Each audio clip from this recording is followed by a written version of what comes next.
entirely as a politician. As a politician. He was never a Mahatma, and I refuse to call him Mahatma.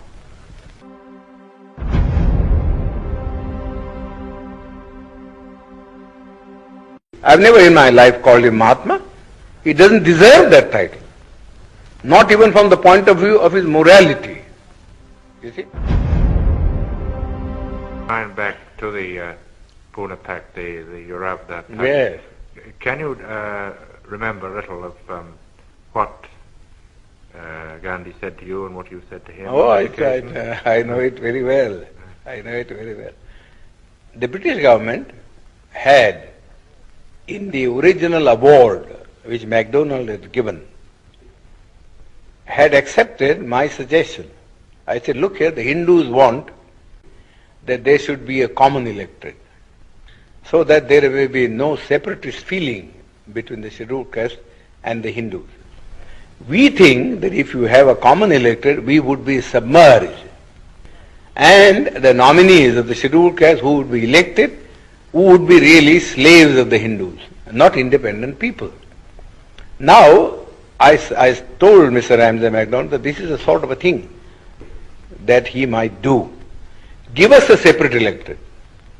Give us a separate electorate, and also give us a second vote in the general election, so that Gandhi cannot say that we are separated in point of election.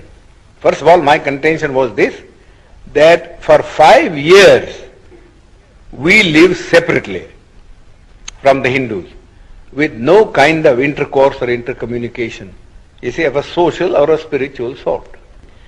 What can one day's cycle of participation in a common electorate do to remove this hardened crust of separatism which has grown for centuries?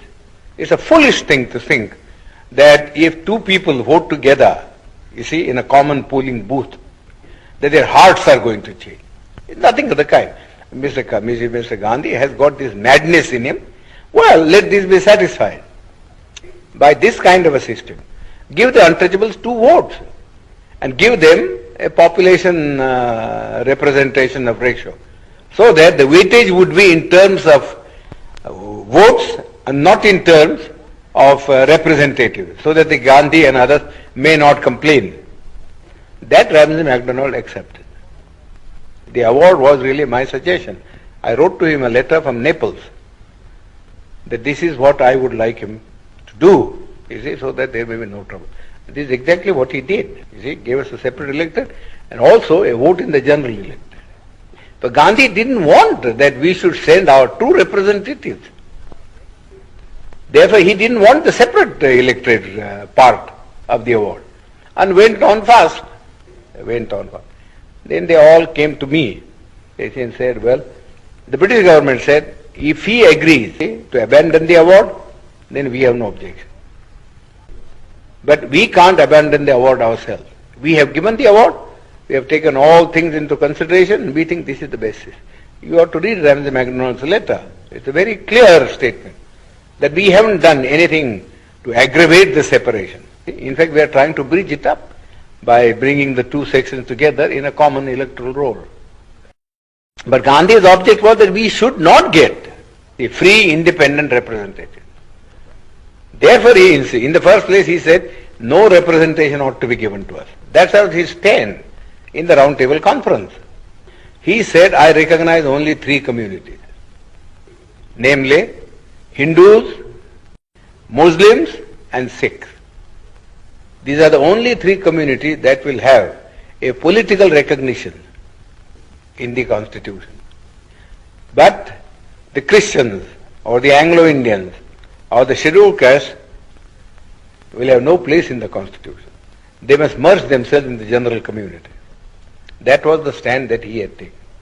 Well, all his friends, I know, you see, were asking him how foolish was his attitude. His own friends had quarreled with him on this subject, that if you are prepared to give a special representation to the Sikhs and special representation to the Muslims, who are 1,000 times superior in strength and political and economic stamina, how can you deny it to the scheduled caste or to the Christian?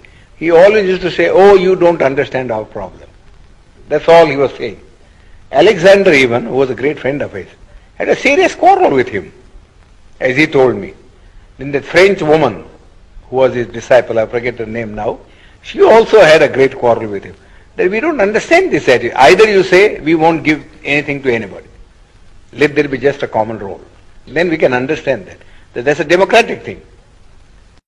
No one saying that you will give it to the Muslims and you give it to the Sikhs, but not to the scheduled caste, seems absurd.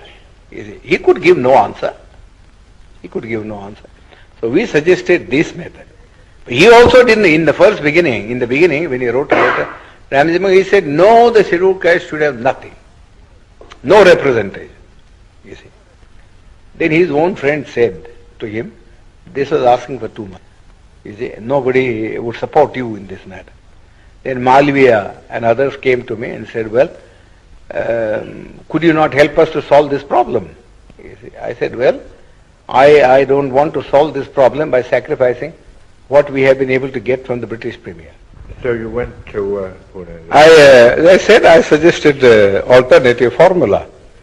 And that formula was that I am not prepared to give up the separate electorate, but I am prepared, you see, to modify the thing in this way, namely that the candidates who would stand in the final election on behalf of the scheduled caste should be first elected by the scheduled caste themselves, sort of a primary election, and that they should elect 4 people, 4, and the 4 then should stand in the general electorate, and let the best one come, see, so that we get some assurance that you don't put up your own nominees, but that we do get people who will express our voice in the parliament. That Mr. Gandhi had to accept, so he accepted that. Of course, we had the benefit of it only in one election, in 1937. There you will see that the Federation swept the poll. Gandhi was not able to get a single candidate of his party elected. Well, did he bargain very hard at the end of his fast? Oh, of course. He bargained and bargained. I said nothing doing. I am prepared to save your life, provided you do not make hard terms. But I am not going to save your life at the cost of the life of my people. This is too much.